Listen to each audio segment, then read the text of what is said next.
Dans sa tête, il a 10 ans, ou presque. Il est passionné de bande dessinée depuis son plus jeune âge et adore partager sa passion. Il s'agit de Fred Sandon. Rebonjour Fred. Rebonjour. Alors, vous tenez la librairie spécialisée au Grand Nulle Part, située à Rouen. C'est une adresse incontournable en Normandie. Et vous venez nous présenter vos coups de cœur. Voilà, des coups de cœur. Alors, c'est pas des choses forcément récentes. C'est le principe des coups de cœur. Voilà, et puis comme il fallait faire une sélection, c'est toujours compliqué, donc j'en ai gardé sous le coude pour plus tard. On commence avec Anna. Alors, Anna, j'ai pensé aux enfants avant qu'ils apprennent à lire, donc quand ils sont en grande section, et puis avant l'apprentissage de la lecture. Et Anna, il y a du texte, mais bon, au niveau des images, c'est très facile d'accès. C'est une petite fille à qui il arrive plein de choses avec ses doudous. Voilà, c'est doudou, c'est nounours, ils ont tous une vie, ils sont tous autonomes et ils font plein de choses. Il y a plusieurs albums, c'est très drôle, c'est très enjoué. Ça parle aussi de petites choses qui peuvent les concerner directement, comme la peur du noir. Hein. Il y a un soir avec tous les doudous, bon, ils sont là pour la protéger. Ou alors faire un gâteau au chocolat, comment ne pas détruire la cuisine en mettant partout. Enfin, voilà, c'est... Voilà, l'enfant peut le lire tout seul, en lecture accompagnée bien évidemment. Et c'est vraiment une série qui est très très fraîche. Ouais, moi je l'ai lu celui-là, la Douce Nuit, ouais. Super bien. C'est aux éditions d'Argo Jeunesse. D'Argo, c'est ça, d'Argo. Très bien. À repérer donc ou à offrir. On continue avec Dans la forêt sombre et mystérieuse. Alors ça, c'est un petit ovni. Il faut savoir que l'auteur Winchlus, il fait plutôt la BD pour adultes et c'est très trash. Groland, à côté, c'est cool par rapport à ce qu'il fait. Et donc, il a des enfants. Et ses enfants, ils sont petits. Il me dit, papa, est-ce qu'on peut lire un de tes BD ? Non, je crois pas tout de suite. Et puis, les années passent. Il en a eu assez. Bon, je vais faire un album jeunesse, comme ça, vous allez pouvoir le lire. Mais il l'a fait à sa sauce. Et du coup, c'est un peu déconcertant pour le jeune public, parce qu'au niveau du graphisme, ça ressemble pas tellement à ce qu'ils ont l'habitude d'avoir.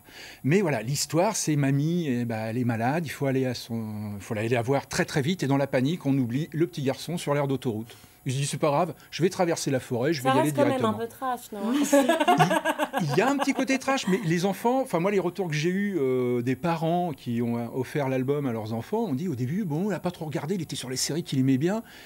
Et puis une fois qu'il en a fait le tour, il l'a pris, il ne quitte pas l'album de la journée, il y retourne tout le temps, parce que Winchlus, il a mis plein de choses. Il y a un petit côté à la Miyazaki. Mon voisin Totoro, voilà, dans cet esprit-là. Et du coup, il y a une vraie poésie dedans. Donc, il y a des aventures, il y a des bestioles qui sont pas cool du tout, et il y en a qui sont super sympas. Il y a le côté esprit de la forêt qui va protéger l'enfant jusqu'à ce qu'il retrouve sa grand-mère. Il y a une happy end, ce qu'il ne fait pas pour les adultes. Voilà, ça finit bien. Et... En tout cas, ça vaut le coup. Vous le vendez bien. Hein. Gallimard, Gallimard, un super boulot, magnifique album de Winchlus. La couverture, elle est très très belle. Hein. Ouais. C'est très beau, ça donne envie. Regardez, je suis assortie au livre. C'était pas fait exprès. On continue avec L'imparfait du futur. Émile Bravo, un des auteurs complets, c'est-à-dire scénariste et dessinateur français qui, pour moi, c'est le mixte entre Hergé et Goscinny. Il a le génie de Goscinny, il a la rigueur d'Hergé et il a les sarcasmes de Reiser. Parce que, voilà, il y a talent. L'imparfait du futur, voilà, ça peut être lu par tout le monde. À partir de 9-10 ans, je dirais. Un petit côté Tintin, hein, je trouve. Oui, mais tout à fait. Il est dans le franco-belge pur et dur. Et Émile Bravo, actuellement, il a repris Spirou. Il raconte la vie de Spirou pendant la Seconde Guerre mondiale. Donc c'est un grand succès public et critique. Et ça, c'est l'autre série qu'il faisait précédemment. Et L'imparfait du futur, il faut commencer par celui-ci, par le tome 1, parce que Jules va être sélectionné pour aller dans l'espace.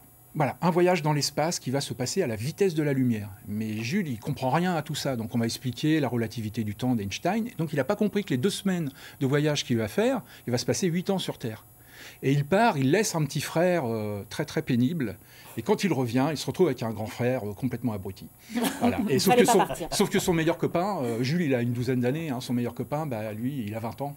Quand il revient. Donc, et toute la série d'Émile Bravo parle de sujets, ça va parler de la génétique, ça va parler de l'enfouissement des déchets nucléaires, ça va parler de l'exploitation de l'Antarctique, enfin, ne pas le faire surtout. Émile Bravo, il aime l'humanité et en même temps, il aime autant qu'il la déteste. Il est désespéré par le monde qui l'entoure, mais il arrive à en parler avec énormément d'humour et énormément de réflexion. C'est vraiment une lecture pour tout le monde. Ce n'est pas que pour les enfants. Pas que pour les enfants. Puis les enfants, s'ils le lisent vers 9-10 ans, ils le reliront 2-3 ans après et vont se dire « Ah, mais tiens, ça, j'avais pas vu. » Ça, c'est à garder toute sa vie dans la bibliothèque. Toute sa vie, ouais. C'est chez Dargo. C'est chez Dargo. Très bon boulot, Dargo. Allez, un dernier pour la route.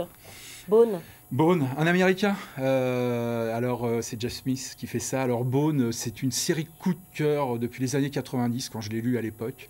Là, on est dans la grande aventure. C'est une série en 9 volumes. C'est la grande aventure. On est dans le conte, on est dans le fantastique. Les Bones, on voit sur la couverture, ils ressemblent un peu à Casper le fantôme.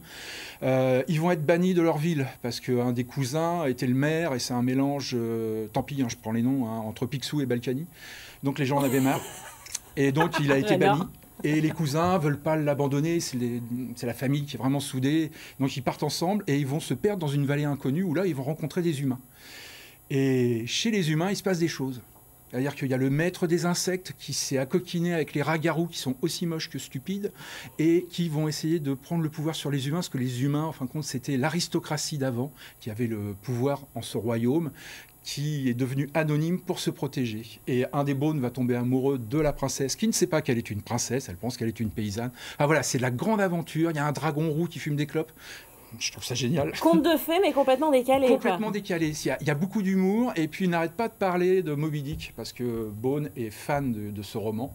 Donc si ça incite aussi les jeunes lecteurs ou les parents à se replonger dedans, ça sera très très bien. Et ça, c'est vraiment pour toute la famille. Et puis il y a plein de numéros, là. Il y en a jusqu'à 9. Voilà, l'histoire est complète en 9 tomes. C'est édition de Delcourt. C'est chez Delcourt, et c'est toujours disponible. Et c'est un de nos grands coups de cœur à la librairie. Ça fait partie de ces séries qu'on entretient depuis qu'on existe. Eh bien, merci beaucoup, Fred. On vous retrouve, vous revenez dans un mois nous parler de bande dessinée. Oui. Parce que franchement, il y en a un qu'on aime bien aussi, c'est vous, et qu'on espère vous revoir.